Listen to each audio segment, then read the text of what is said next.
Hello everyone, hi guys, I welcome you all on behalf of Byju's exam prep. सभी बच्चे फटाफट ध्यान देंगे। नाउ गाइस, एक एक ऐसे टॉपिक को अभी अपन करने वाले हैं जो डायरेक्टली और इनडायरेक्टली आपको बहुत ज्यादा हेल्प करेगा आपके अपनी प्रिपरेशन के लिए, whether you are preparing for written और you are preparing for SSB as well. अपन एक टॉपिक करने वाले हैं जिसको मैं कोशिश करूंगा कि इसको ज्योग्राफी से भी ज्यादा जियो पॉलिटिक्स की तरफ लेकर जाऊं। सारे बच्चे एंड तक जुड़े रहेंगे और मैं आप लोगों को आज के सेशन में क्या चीजें कवर कराने वाला हूं। मैं आज के सेशन में आपको कवर कराने वाला हूं इंपॉर्टेंट सारी जितनी भी ओशियंस हैं उसके इंपॉर्टेंट पॉइंट्स हमें क्या क्या याद रखने हैं। हर ओशियन में कुछ इंपॉर्टेंट चेक पॉइंट्स हैं। कुछ चेक पॉइंट ऐसे जैसे मान लीजिए कि मैं आपको पढ़ाऊं इंडियन ओशियन, तो अब अगर मैं आपको इंडियन ओशियन पढ़ा रहा हूं तो इट इज माई रिस्पॉन्सिबिलिटी कि मैं आपको मैप में दिखाऊं कि where is Strait of Hormuz, तो मैं स्ट्रेट ऑफ हॉर्मूज आपको बताऊंगा। स्ट्रेट ऑफ हॉर्मूज का सिग्निफिकेंस क्या है मैं वो बताऊंगा। इसी तरीके से मैं अगर आपको कॉन्टिनेंट्स पढ़ा रहा हूं, तो मैं अगर आपको कॉन्टिनेंट पढ़ा रहा हूं, अगर मैं आपको अफ्रीका पढ़ा रहा हूं, तो मुझे मेरी रिस्पॉन्सिबिलिटी होगी आपको कि मैं आपको इनके इंपॉर्टेंट माउंटेन रेंजेस पढ़ाऊं। अगर मैं नॉर्थ अमेरिका पढ़ा रहा हूं तो मैं आपको रॉकीज के माउंटेन रेंज दिखाऊं कहां होते हैं। साउथ अमेरिका पढ़ा रहा हूं तो एंडीज बताऊं मैं आपको। मैं ये सारी चीजों को कवर करूंगा अभी के सेशन में। सभी बच्चों को ध्यान रखना है कि सेशन के एंड तक जुड़े रहना वो ज्यादा जरूरी है। बहुत इंपॉर्टेंट इंफॉर्मेटिव सेशन होने वाला है, ठीक है। नाउ गाइस, सबसे पहले सभी बच्चे यहां पर ध्यान से देखेंगे। Those of you who has joined my session for the first time, my name is Aakash Srivastava and I will be your mentor for complete preparation of your National Defense Academy. I am myself an ex-NDA 118th course 2007 batch, 2007 batch का मैं खुद एक ex-NDA हूँ। मैं चाहता हूँ कि आप सभी बच्चों को किसी भी तरीके की कोई डाउट हो एनडीए की प्रिपरेशन के regarding, you can very well connect with me. इसी वीडियो के डिस्क्रिप्शन बॉक्स में जाइए और जो भी डाउट होता है वो डाउट आप अपना पूछ सकते हैं। नाउ अब एक बहुत ही इंपॉर्टेंट मैं आपके साथ ये शेयर करना चाहता हूँ गाइज। मैं इस कमिंग ट्यूसडे गाइज, मैं यहां पर अपना कैमरा एक मिनट के लिए बंद करता हूं गाइज। कमिंग ट्यूसडे 31 अक्टूबर का दिन है।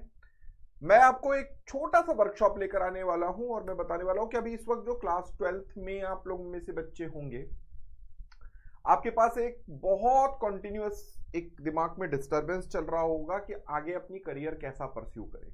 बहुत सारे लोग आप में से ये सोचते होंगे कि मैं एनडीए ज्वाइन कर लूं या मैं इंजीनियरिंग में अपने लिए कुछ जगह बनाऊं, कोई रास्ता बनाऊं। सो आप जो भी सोचते हो, जो कुछ भी आप सोचते हो, मैं एक कंपैरिजन के बेसिस पे लेकर आया हूं। मैं इसमें एनडीए या आईआईटी में से कौन सा इंपॉर्टेंट है या ज्यादा अच्छा है मैं ये नहीं बताने वाला हूं। मैं बताने वाला हूं कि दोनों की अपनी अपनी इंपॉर्टेंस है, बट यस डिफरेंसेस जो उनकी तैयारी और उनको रीच करने में है या उनकी आफ्टर लाइफ क्या होती है, मैं उसके बारे में एक छोटा सा वर्कशॉप लेकर आ रहा हूं। सभी बच्चों से रिक्वेस्ट है कि इसी वीडियो की डिस्क्रिप्शन बॉक्स में आपको वर्कशॉप की लिंक मिल जाएगी, प्लीज रजिस्टर हो जाए, जल्दी से जल्दी रजिस्टर कर लें। तो चलो गाइस, अब पूरा फोकस आप सभी बच्चों का यहां पर होगा। मैं अब आप लोगों को सेशन कवर करने वाला हूं गाइस। इस पूरे में अपन सबसे पहले ओशियंस के बारे में पढ़ेंगे। ओशियंस के बारे में पढ़ने के बाद हम कॉन्टिनेंट्स के बारे में पढ़ेंगे। तो सबसे पहले गाइस हमें कौन सा ओशन देखना है? The first ocean is Arctic ocean. आप मैप के साथ ना, जो पीछे आपको मैप चल रहा है या साइड में मैप चल रहा है, उस मैप के साथ आप जरूर रिलेट करते हुए चलिएगा। नाउ गाइस ध्यान से समझिए कि अगर हम इस मैप को देख पा रहे हैं तो आप बच्चे आइडेंटिफाई कर पा रहे होंगे कि रशिया से ऊपर जब हम नॉर्थ पोल की तरफ बढ़ते हैं तो ये नॉर्थ पोल की तरफ जो पूरा वाटर है, दिस नॉर्थ पोल की तरफ जनरली आपको ये फ्रोजन पार्ट में दिखता है। So this is Arctic Ocean, ठीक है। याद रखिएगा guys, this is smallest, coldest and shallowest of the ocean. Smallest है, शैलोएस्ट है, कोल्डेस्ट है। इसको बहुत जरूरी है आप लोगों को याद रखना। इसको आर्कटिक ओशन हमें याद रखने वाला पॉइंट है।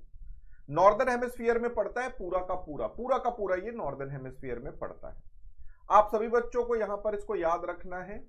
इसका एक कोना, ये कोना है, ये देख लीजिए आप सभी बच्चे, ये अलास्का और रशिया के बीच से ये लाइन निकलती है। इस लाइन को हम बेरिंग स्ट्रेट कहते हैं, जो कि बेरिंग सी को कनेक्ट करती है।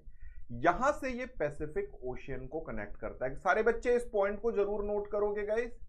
मैं बेरिंग सी को बात कर रहा हूं तो Bering Sea is 180 degree of longitude, मतलब यहां से हम दिन की शुरुआत या दिन का एंड काउंट करते हैं।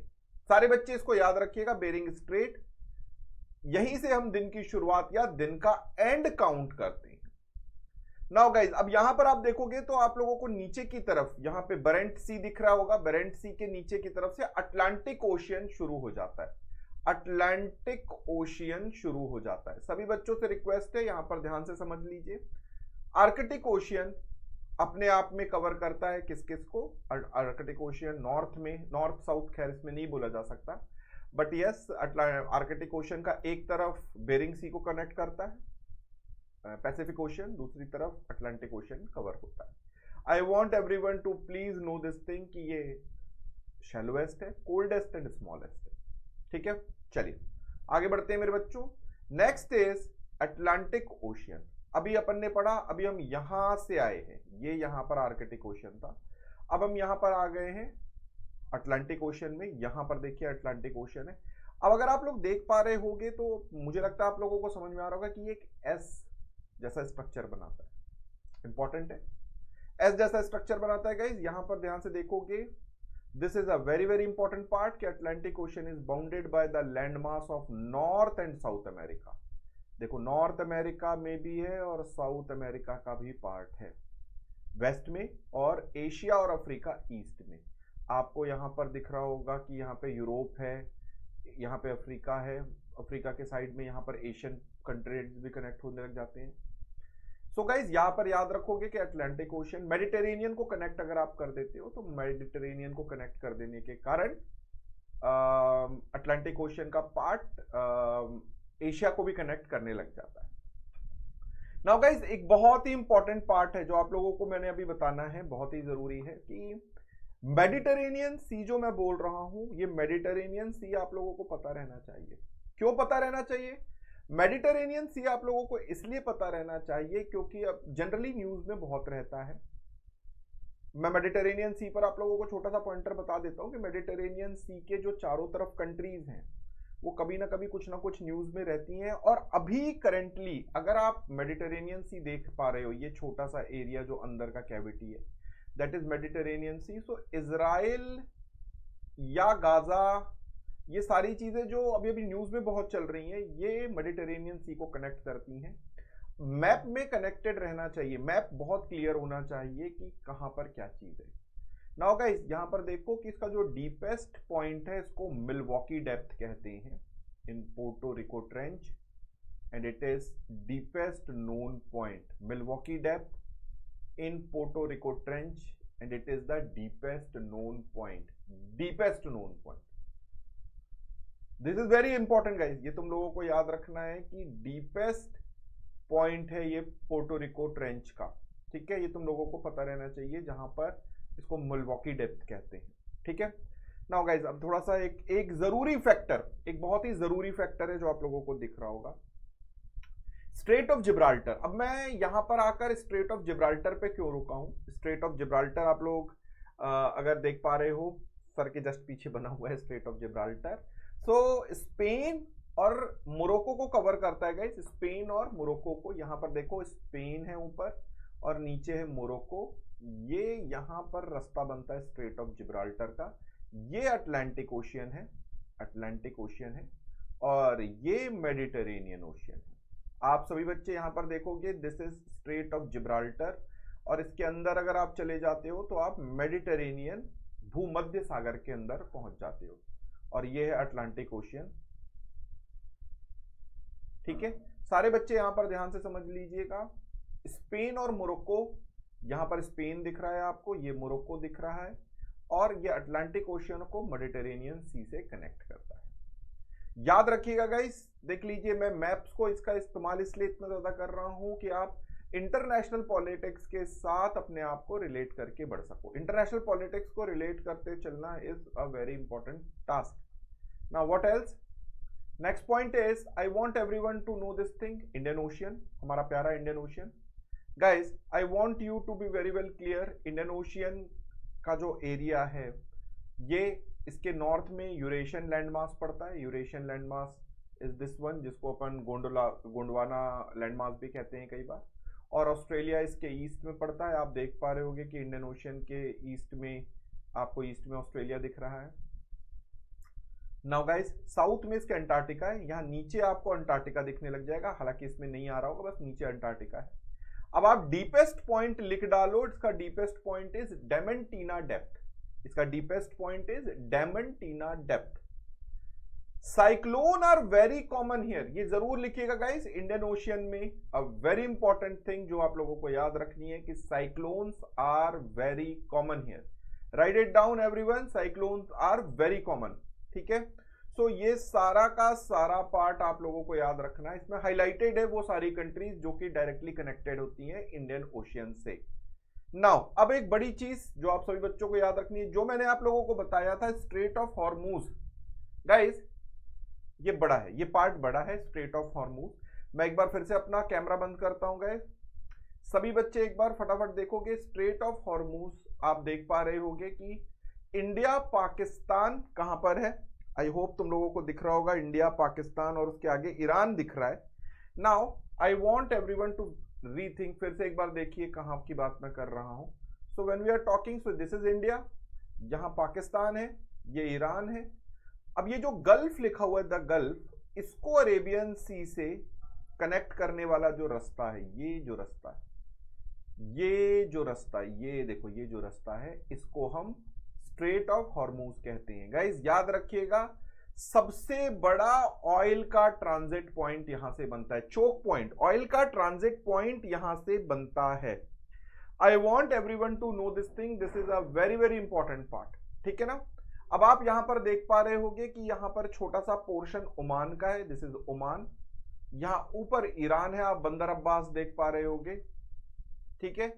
स्ट्रेट ऑफ हॉर्मूज ये ईरान और ओमान को कनेक्ट करता है, and gulf of Oman and Persian gulf, देखो ये पर्शियन गल्फ है, पारस की खाड़ी, और ये गल्फ ऑफ ओमान है, या आप अरेबियन सी समझो, इन दोनों को कनेक्ट करता है।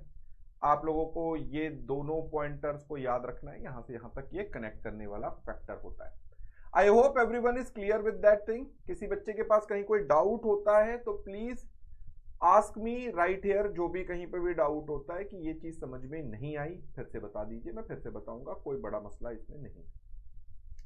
गाइस याद रखोगे कि सबसे ज्यादा जो ऑयल ट्रांजिट होता है, जो वर्ल्ड का सबसे ज्यादा ऑयल ट्रांजिट होता है, वो यहीं से होता है। आप देख पा रहे हो कि जितनी भी यहां पर कंट्रीज हैं, इराक है, कुवैत है, कतर है, बहरीन है, सऊदी है, यूएई है, ये सारी की सारी कंट्रीज वो कंट्रीज हैं जो कि ऑयल प्रोड्यूसिंग कंट्रीज मानी जाती है, ऑयल प्रोड्यूसिंग कंट्रीज मानी जाती है। सो ऑयल प्रोड्यूसिंग कंट्रीज हैं, सो सबसे ज्यादा अगर ऑयल प्रोड्यूसिंग कंट्रीज हैं तो यहां से ऑयल का ट्रांजिट डेफिनेटली ज्यादा होगा। सो इसीलिए इसको चोक पॉइंट भी कहा जाता है। कई बार यहां पर ऐसा केसेस होते हैं कि ईरान का कुछ ना कुछ यहाँ पर करता रहता है एक्टिविटी, अमेरिकन कुछ ना कुछ एक्टिविटी करते रहते हैं, अमेरिकन का बहुत स्टेक है यहाँ पर, सो ये चीजें चलती रहती हैं यहाँ। नेक्स्ट पॉइंट, सभी बच्चे आगे देखते हैं guys. Now next is Pacific Ocean, largest region of the global ocean guys, is called as the Pacific Ocean. Now guys याद रखिएगा, नॉर्थ में पैसिफिक ओशियन के क्या है, देखो ये पैसिफिक ओशियन है, यहां से नॉर्थ अगर देखोगे तो आर्कटिक ओशियन पड़ जाता है। सदर्न ओशियन जिसको मैं कह रहा हूं, तो सदर्न ओशियन इज ये जो सदर्न ओशियन की हम बात कर रहे हैं दैट इज अंटार्कटिक ओशियन, ठीक है। South Australia and Asia in the west, आपको ऑस्ट्रेलिया और यहां पर एशिया आपको वेस्ट में दिखेगा, अमेरिका इन द ईस्ट, यहां अमेरिका है ईस्ट में आपको दिख रहा है। सभी बच्चे यहां पर ध्यान से देखेंगे guys, very very important, deepest point in the Pacific ocean is the challenger depth in Mariana trench. Guys इसको जरूर लिखिएगा, the deepest point is challenger depth in Mariana trench. Guys यहां पर आप सभी बच्चों को पता होगा फिलीपींस के पास, फिलीपींस और जापान के पास पड़ता है मारियाना ट्रेंच, ये डीपेस्ट पॉइंट है, 10 किलोमीटर के लगभग है, 10 से ज्यादा ही होगा। चेक करके आप बताइए मेरे को, सारे बच्चे यहाँ पे लिखिएगा कि डीपेस्ट पॉइंट क्या है, यहाँ पर एग्जैक्टली चैलेंजर डेप्थ कितनी है, और चैलेंजर डेप्थ में क्या कोई इंसान गया है, ये भी जरूर लिखिएगा गाइस। नाउ अब आप सभी बच्चों को एक छोटा सा पॉइंट मैं बता देना चाहता हूं कि पैसिफिक ओशियन में एक बहुत ही इंपॉर्टेंट ओशियन है जिसको हम बैस स्ट्रीट या बैस ओशियन कहते हैं। गाइस यहां पर देखो, आप लोगों को ऑस्ट्रेलिया के जस्ट ऊपर एक छोटा सा ऑस्ट्रेलिया के नीचे एक जस्ट दिख रहा होगा टास्मान आइलैंड। टास्मान आइलैंड के को ऑस्ट्रेलिया से जो कनेक्ट करता है that is called as Bass Strait, या टास्मान सी कहते हैं, या इसको बेस सी भी कहा जाता है। गाइस याद रखिएगा, टास्मान सी वो वाला एरिया है जो कि यहाँ पर आपके न्यूजीलैंड पड़ता है। तो न्यूजीलैंड और इसके बीच का जो एरिया है उस चीज को हम बेस स्ट्रीट कहते हैं, बेस ओशन कहते हैं, टास्मान सी कहते हैं। तो ये टास्मान सी वाला एरिया है। गाइस आप सभी को यहां पर याद रखना है कि ये वो वाला एरिया बनता है, ये यहां पर वो वाले एरिया बनते हैं जहां पर सबसे ज्यादा फॉरेस्ट फायर के केसेस बनते हैं, फॉरेस्ट फायर के केसेस बनते हैं। इस चीज को बहुत याद रखिएगा, ऑस्ट्रेलिया में बहुत फ्रीक्वेंटली फॉरेस्ट फायर का केस बनता है। तो forest fire is very commonly found here. ठीक है, चलो next is southern ocean. Now guys southern ocean जब मैं बोल रहा हूं तो इसका मतलब है अंटार्कटिका को कवर करने वाले पार्ट को मैं बोल रहा हूं सदर्न ओशियन। ठीक है, याद रखिएगा गाइस, अंटार्कटिका के ऊपर जो ओशियन है that is called as Southern Ocean. इसमें अटलांटिक ओशियन, इंडियन ओशियन और पैसिफिक ओशियन सब कनेक्ट होते हैं। अटलांटिक ओशियन, इंडियन ओशियन और पैसिफिक ओशियन सब कवर होते हैं। This is very very important part guys. Southern most of the 5 region of the global, याद रखिएगा गाइस, बहुत ही जरूरी पॉइंट है। इसकी एवरेज डेप्थ कितनी है? इसकी एवरेज डेप्थ इज 4000 से 5000 किलोमीटर, 5000 मीटर तक की डेप्थ होती है इसकी। Not that great but yes काफी डेप्थ है इसकी, जो आप लोगों को यहां पर याद रखनी है। नाउ गाइस अभी तक हमने सारे के सारे ओशियंस के बारे में इंपॉर्टेंट चीजों को जान लिया है। नाउ अब हम क्या आइडेंटिफाई करेंगे कि कॉन्टिनेंट्स के बारे में क्या क्या इंपॉर्टेंट चीजें हैं। कॉन्टिनेंट्स के बारे में भी आप लोगों को यहां पर पता होना चाहिए। I want everyone to know this thing, continents के बारे में आप लोगों को पता रहे। सबसे पहले हम सबसे बड़े कॉन्टिनेंट को पढ़ेंगे। हमारा सबसे बड़ा कॉन्टिनेंट है that is Asia. I want everyone to know this thing, this is very very important part guys. Asia is the world's largest continent. I want all of you to write it down. It is the world's largest continent both by population and land area. Guys ध्यान से देखो, population पे और land area पे अलग अलग calculation चलेगी। Population और लैंड एरिया पे आपकी अलग अलग कैलकुलेशन चलेगी, ध्यान देखते हुए चलेगा। ठीक है ना, याद रखिएगा guys, 30% of the world land area, 30% of the land area ये कहां पर है गाइस? ये यहां पर है। आप लोगों को याद रखना है कि एशिया में ही पड़ता है। इसके नॉर्थ में क्या है? नॉर्थ में आर्कटिक ओशियन है, इंडियन ओशियन इसके साउथ में है, यूरोप इसके वेस्ट में पड़ता है। नेक्स्ट पॉइंट क्या याद रखोगे guys? 60% of the world population lives in Asia. 60% जो पॉपुलेशन है वर्ल्ड की वो एशिया में ही रहती है। गाइस यहां पर मैं एक छोटा सा आप लोगों का फोकस चाहूंगा। ये जो पोर्शन है ना, ये आप लोगों को याद रखना है कि रशिया का पोर्शन आता है, क्योंकि रशिया में दो तरह का डिवाइड बनता है, Asian Russia and European Russia. मैं आपको क्लियर करूंगा जब मैं यूरोप पढ़ाऊंगा, तो ये वाला पार्ट यूरल माउंटेन के साथ हम काउंट करते हैं। बट ये याद रखिएगा कि जो इसके ईस्टर्न साइड पर है वो एशिया का पार्ट है, और एशिया का पार्ट होने के साथ साथ वेस्टर्न जो पार्ट है that is European part, Ural mountains के साथ। ठीक है, नाउ अब आप लोगों को सबसे पहले यहां पर ध्यान देना है Africa, second important continent, world second largest continent both bye land area, both bye land area and population, दोनों के हिसाब से। Equator run through Africa in the middle of the continent. Guys यहां पर आप लोगों को दिख रहा होगा कि इक्वेटर जस्ट बीच से निकलता है। Write it down guys, 1/3 of Africa is located in the southern hemisphere. अब देख पा रहे होगे आप लोग कि ट्रॉपिक ऑफ कैप्रिकॉर्न भी निकला है, ट्रॉपिक ऑफ कैंसर भी निकला है। ये दोनों चीजें यहां से निकल रही हैं। ये एक बड़ा मैटर है जो आप लोगों को याद रखना है। ठीक है ना, ये याद रखना है guys. Africa makes 20% of the total land area population. ठीक है, Indian Ocean, Atlantic Ocean, Mediterranean Sea, Red Sea, all surround the Africa. देखो फिर से देख लो गाइस, मेडिटेरेनियन सी हमने पढ़ लिया है, यहां पे अटलांटिक ओशियन है, इंडियन ओशियन इस तरफ है और ये रेड सी है, लाल सागर। सो अफ्रीका में ये सारी चीजें कवर होती है। अब इंपॉर्टेंट एक कुछ माउंटेन रेंजेस हैं वो याद रखना है। सबसे इंपॉर्टेंट आप सभी बच्चों को यहां पर याद रखना है एटलस माउंटेन रेंज। देख लो एकदम नॉर्दर्न टिप पे पड़ता है एटलस, अफ्रीका के एकदम नॉर्दर्न टिप, अल्जीरिया के पास या मोरक्को के पास, आप नोट कर लो, यहां पर पड़ता है एटलस माउंटेन रेंज और इसकी हाईएस्ट पीक का नाम है माउंट तोबकाल। सारे बच्चे यहां पे लिख लो गाइस, इसकी जो हाईएस्ट पीक है इसका नाम है माउंट तोबकाल। कहां पर है ये पड़ता है मोरक्को में। मोरक्को से कौन आया था सारे बच्चे, कौन सा ट्रेवलर आया था मोरक्को से? सभी बच्चे इसको लिखेंगे कि कौन सा ट्रेवलर आया था मोरक्को से। मैं चाहता हूं कि कमेंट करो बच्चों, कमेंट करो एक बार, मैं देखना चाहता हूं कि कौन सा ट्रेवलर आया था, आपको पता है कि नहीं। सो this is very important, traveller के बारे में थोड़ा सा आप लोगों को पता रहना चाहिए, हिस्ट्री के पार्ट में एनडीए के पेपर में पूछे जाते हैं, तो बनना चाहिए क्वेश्चन में, ये पार्ट बनना चाहिए, ठीक है। नाउ गाइस सभी बच्चे, एक और माउंटेन रेंज है जिसको हम कहते हैं ड्रैकेंसबर्ग, ये पूरा का पूरा साउथ अफ्रीका में आता है, साउथ अफ्रीका वाले एरिया में, ये साउथ अफ्रीका वाला यंग फोल्ड माउंटेन है और इसका highest mountain range is Mount Lesotho. Please write it down, इसका highest mountain range is Mount Lesotho. सभी बच्चों को ये लिख लेना, माउंट लेसोथो, ठीक है। चलिए अगला हम पढ़ेंगे guys North America, very important. It is third largest continent by the land area, याद रखिएगा लैंड एरिया के हिसाब से थर्ड लार्जेस्ट है, बट फोर्थ लार्जेस्ट, याद रखिएगा guys, fourth largest as per the population. याद रखिएगा guys, this is very very important, ये जो तुम लोगों को याद रखना है। North America is home of the longest land border in the world which is shared between Canada and US. सभी बच्चे यहां पर देखो, कनाडा और यूएस के बीच में एक लैंड बॉर्डर बनती है, ये कनाडा है, ये यूएस है, इसके बीच में एक लैंड बॉर्डर बनती है जो वर्ल्ड की लॉन्गेस्ट लैंड बॉर्डर है। इतनी बड़ी लैंड बॉर्डर किसी की भी कंट्री के साथ नहीं, ये आप लोगों को याद रखना। नाउ जो सबसे जरूरी चीज है मेरे बच्चों को याद रखना है, नॉर्थ अमेरिका की mountain range, that is Rocky mountain range. Guys ये देख रहे हो आप लोग, ये रॉकी माउंटेन रेंज है। अब रॉकी माउंटेन रेंज पढ़ रहे हो तो सबसे पहले आप लोगों को लिखना है कि ये ईस्टर्न रेंज बनती है, ईस्टर्न पार्ट बनता है रिंग ऑफ फायर का।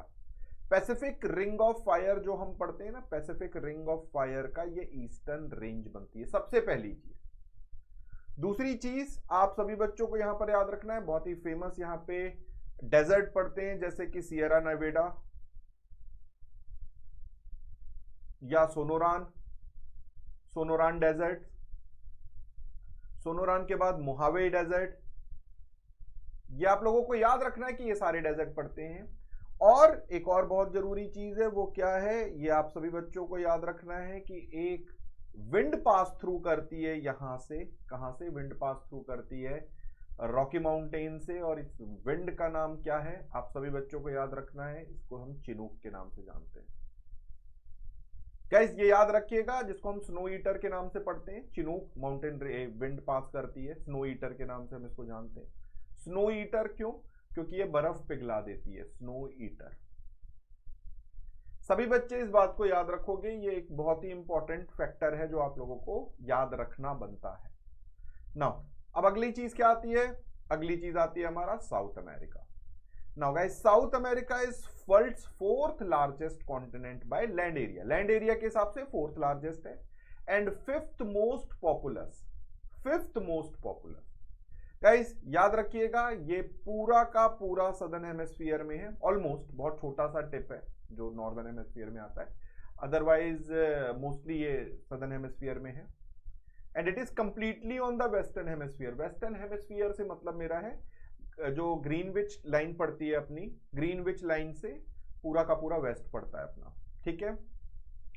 Now guys South America is bordered by Atlantic Ocean in the east and Pacific Ocean in the west. आप सभी बच्चों को ये बनना चाहिए, ये बात पता रहनी चाहिए। Now I want everyone to know this thing, a very important mountain range जो कि यहां पर है, that is Andes. Andes is the longest continental mountain range in the world, longest. Andes is the world's highest mountain range outside Asia, सबसे लंबी है guys, ये जरूर लिख लेना। मैं आप लोगों को क्लियर कर दूं कि एंडीज सबसे लंबी माउंटेन रेंज है, जो आप लोगों को यहां पर याद रहनी चाहिए। इसकी हाईएस्ट पीक का क्या नाम है? माउंट अकंकागुआ। ये लिख लो गाइस, ये जरूरी पॉइंट है, आप लोगों को यहाँ पे लिखा रहना चाहिए। माउंट ओकंकागुआ किस जमाने में वोल्केनो था, अब यहाँ पर ये नहीं है। Aconcagua is the highest volcano, मतलब हाइट वाइज सबसे दूर है। गाइस यहां पे लिख लो Ojos del Salado, Ojos del Salado. मैं अपनी प्रोनाउंसिएशन के लिए माफी चाहता हूं, कुछ भी गलत भी हो सकता है। गाइस ये चिले और अर्जेंटीना के बॉर्डर पे ये हाईएस्ट एक्टिव वोल्केनो है, हाईएस्ट एक्टिव वोल्केनो, ये जरूर लिख लीजिएगा। Write it down, I want everyone to write it down. Ojos del Salado, ये कहां पर पड़ता है? चिली और अर्जेंटीना के बॉर्डर पे, और ये हाईएस्ट वोल्केनो। ठीक है, नाउ अगला point, Europe. Guys Europe is the world third most populated continent and sixth largest continent by land area. Third by population है, sixth largest by area, land area. अब मैं बार बार आप लोगों को ये यूरल माउंटेन बता रहा था ना, ये देखो ये यूरल माउंटेन का एरिया बनता है, ये याद रखिएगा गाइस, यूरल माउंटेन ही है इसको डिवाइड करता है। ठीक है ना, आप लोगों को याद रखना है, इसको सेपरेट कॉन्टिनेंट माना जाता है because of their cultural and linguistic differences, इनकी कल्चरल और linguistic differences. Ural and Caucasus mountains are generally thought to be the eastern boundary of Europe. जो अभी आप लोगों को मैंने बताया यूरल माउंटेन, इसको ये माना जाता है कि ये ईस्टर्न बाउंड्री है। साउथ में क्या क्या पड़ता है देखो, साउथ ऑफ यूरोप में सी ऑफ अजोव, न्यूज में बहुत चल रहा है। ब्लैक सी, रशिया यूक्रेन की अगर आपने थोड़ा सा भी पढ़ा होगा तो आपको मिल जाएगा। ये देखो यूक्रेन है और यहां पर ये रशिया का पार्ट आ रहा है। गाइस बहुत जरूरी पार्ट है, ये याद रखिएगा, this is very important. Europe is the home to more than 10% of the world population. याद रखिएगा, वर्ल्ड पॉपुलेशन का 10% से ज्यादा यूरोप में ही है। सभी बच्चों को लिखना है कि 10% से ज्यादा जो वर्ल्ड पॉपुलेशन है वो यूरोप में ही है। नेक्स्ट पॉइंट गाइस जो मैं आप लोगों को बोल रहा था, Ural mountain range. Ural mountain range, the mountain range that run approximately north to south. ये यूरल रिवर और नॉर्थ वेस्टर्न कजाकिस्तान के साथ है। They are formed due to the continent collision. Continent collision हुआ था लॉरेशिया और कजाकिस्तानिया के बीच में, इसके कारण बना था। अब आप सभी बच्चे समझ लीजिएगा कि यही है जो डिवाइड करता है। अब यूरोप के अंदर इंपॉर्टेंट रेंजेस कौन कौन सी हैं? यहां देखो एल्प्स माउंटेन रेंजेस दिख रही हैं।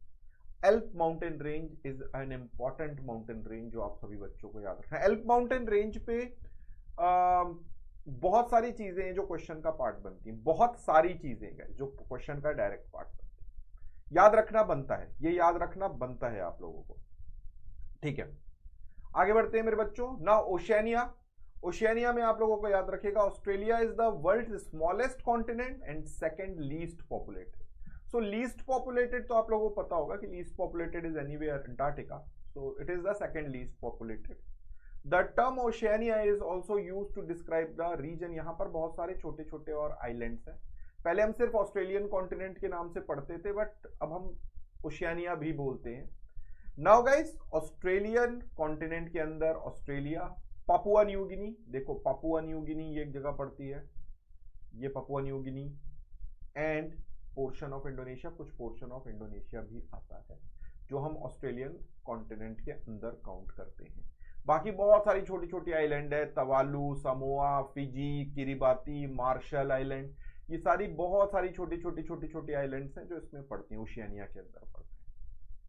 नाउ गाइस याद रखिएगा, न्यूजीलैंड ये है आपका न्यूजीलैंड, ये तस्मान सी जो मैंने आपसे डिस्कस किया। Okay, next point.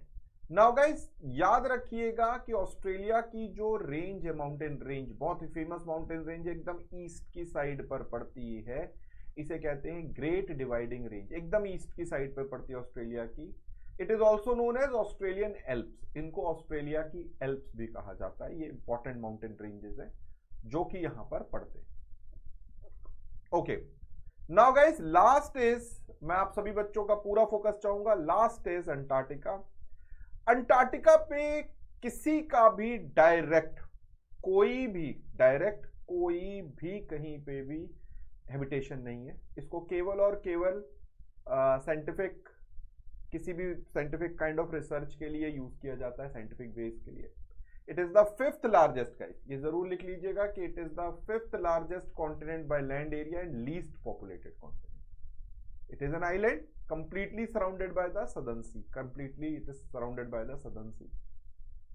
Now बड़ी बात क्या है गाइस, बड़ी बात यहाँ पर ये है कि जो ये सारी क्लासेस अभी अपनी चल रही हैं ये आरंभ बैच के अंतर्गत ही हैं, और आरंभ बैच लाइव हो चुका है गाइस 21 अक्टूबर से।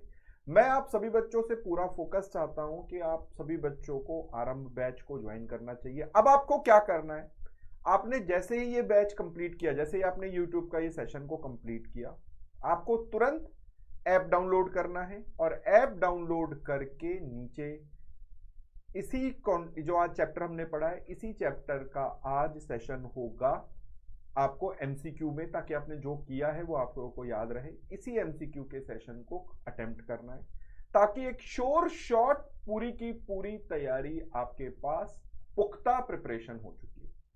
मैं आप सभी बच्चों को फिर से बता देना चाहता हूं guys, if you are serious to qualify this exam, आपको तैयारी अभी से करनी पड़ेगी, आपको तैयारी अभी से करनी पड़ेगी। This is a very important part guys.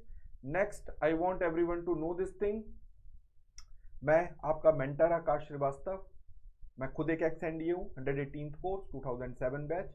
मैं आपको अपने एक्सपीरियंस से बताऊंगा कि एनडीए का एग्जाम किस तरीके से फर्स्ट अटेम्प्ट क्वालिफाई किया जाता है।